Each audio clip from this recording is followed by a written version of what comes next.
Hello, this is my narration over my process to draw a Porg from Star Wars.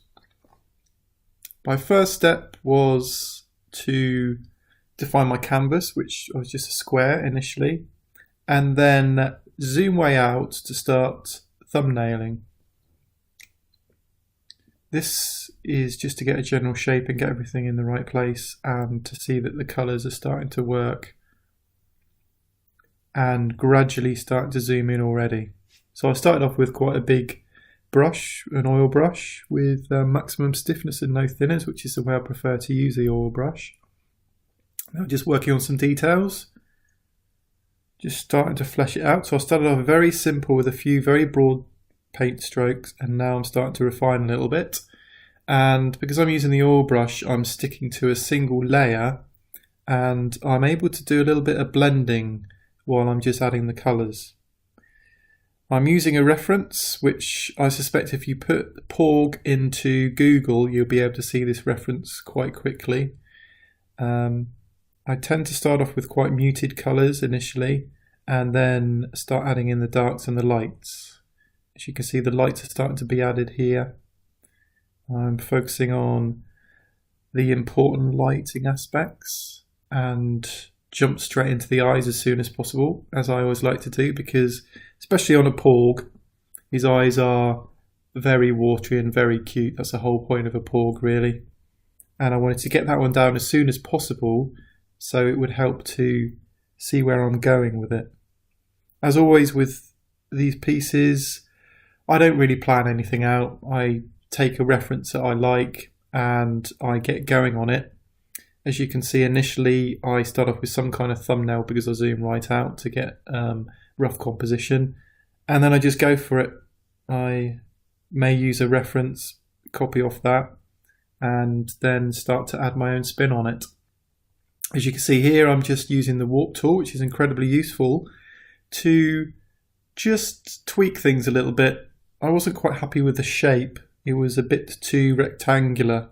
Porgs are rectangular anyway, but I wanted to try and just get away from that a little bit by just tweaking the stomach.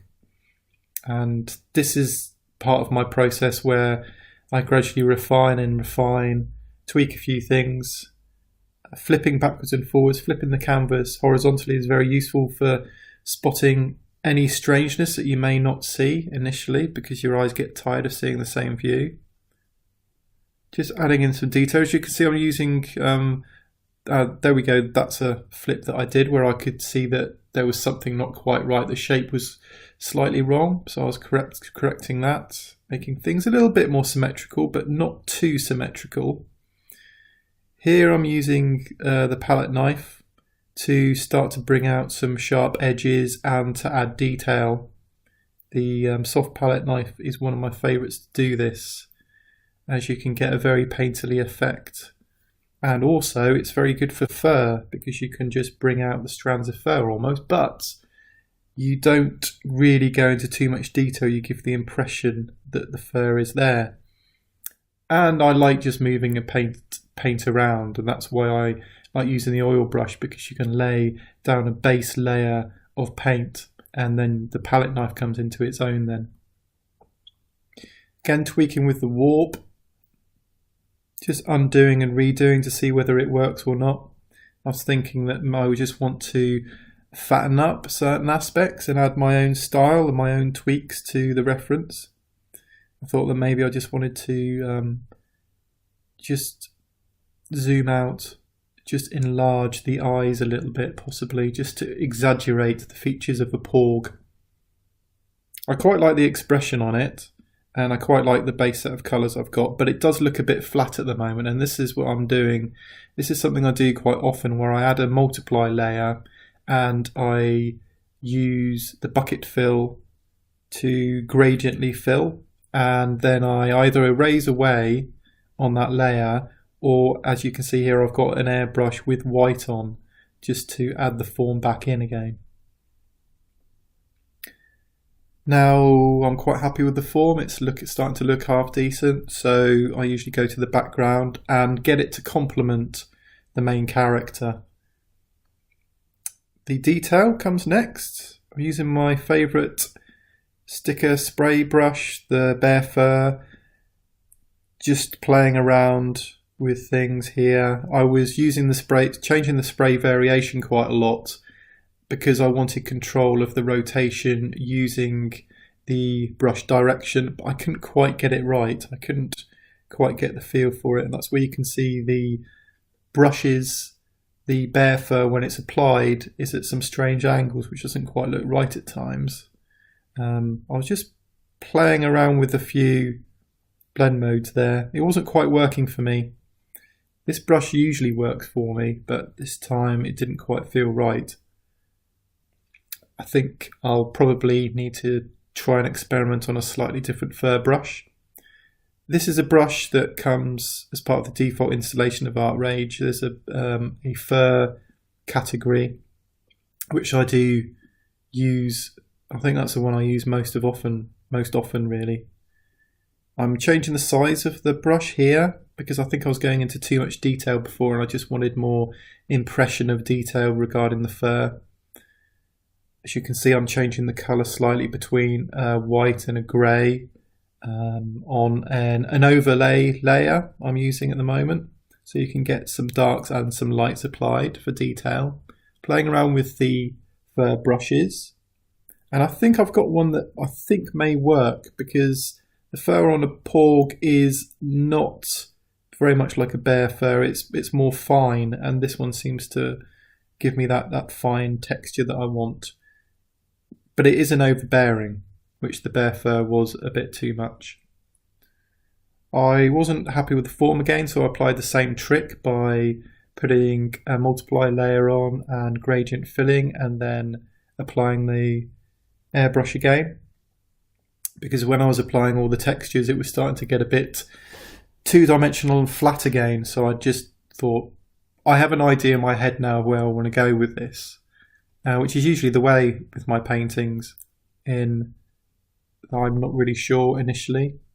Here I'm using another sticker spray, which is one of my favourites, which I got off the ArtRage forums, which is a water droplet. And I thought I would just make him cry a little bit. I'm looking for some rim lights there and to add in some high contrast, but it wasn't really working. That there was me using my original sketch or my original paint to merge back into my current picture, to just change, just get a bit of variation and just to see what happens. So I was experimenting with blend modes, using an old painting that I've done in the previous steps and just merging it in with my new one. You can get some interesting effects if you do it that way. Just wondering what to do. I do want to increase the contrast here a little bit. Now that I've applied the layers for the form, the background has become black, so I needed to just separate the background again, which is what I used there, which was just to paint the selection, and then I can select the background. So now, focusing on the background, I drew a C-3PO picture from Star Wars a couple of years ago, I think, and I do remember that I did like the background of it, and I think it would have fitted quite nicely with the Porg and its general colour scheme as well. And what's the most important thing to do is when you're doing a background like this is to get the ambient light, the background, to be consistent with the main character. And this one I thought looked a bit more consistent and added some decent detail and just positions him in a space, like a Star Wars space, and makes things look a bit more interesting. So as you can see, he looks a bit sad here. I had an idea that maybe I want to add in a bit of something fun, a bit of something a bit strange. So I was thinking about maybe some of my previous paintings that maybe I could import again. As you can see, this is a previous one. I did it again a couple of years ago of Darth Vader. Just importing onto a new layer and playing around with different blend modes just to see what would happen. Immediately I thought, this looks quite interesting. There is a slight sinister edge to a Porg now, but there was something in the back of my mind I wasn't quite sure. This again was another one I did a couple of years ago, which was a combination between Darth Vader and Thanos. And I thought that maybe I could apply the overall helmet somehow onto the Porg, but that never really worked. Just a bit of experimentation. I wasn't quite sure about this Darth thing. I'm not sure if it quite worked or not. And as you'll see later on, I decided to remove it because I just thought I just want a straightforward Porg render, and that was pretty much it. Just focus more on just the Porg, and that's it. So here I'm opening up GIMP, which is a free photo editor, which is very similar to Photoshop, which I found very useful. This I was just correcting some colors, balancing out the contrast. Here is one of my favorite tools, which is using different tones to change the color to get something a bit more interesting potentially, because the colors that I was using are a little bit flat and I wanted to add an extra color in, which you can see there I've managed to introduce a nice blue shadow color, a kind of more cyan color, which works well in complement with the overall orange, and then to tie the background in. Playing around with colors is very easy in GIMP, and once I've done that I can export back into a PSD form, and here you can see I've opened it up in ArtRage as a PSD, and I can then easily copy and paste layers from the PSD into my original painting of the Porg, which just enhances ArtRage and gives the ability to tweak colours quite easily. Just something I do, last few touches in Picasa. Again, this is free. I think it's been discontinued now, but still works okay, just for a few contrast tweaks and applying a couple of very subtle effects. And again, just bringing back into GIMP to see whether I could use the unsharp mask just to bring some more textures out.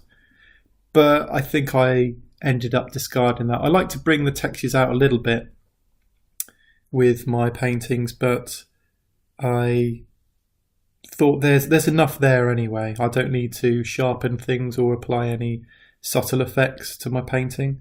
I think I was quite happy with the fact that the Porg is just the Porg, and that's the focus of the whole picture, and I was quite happy with the colours.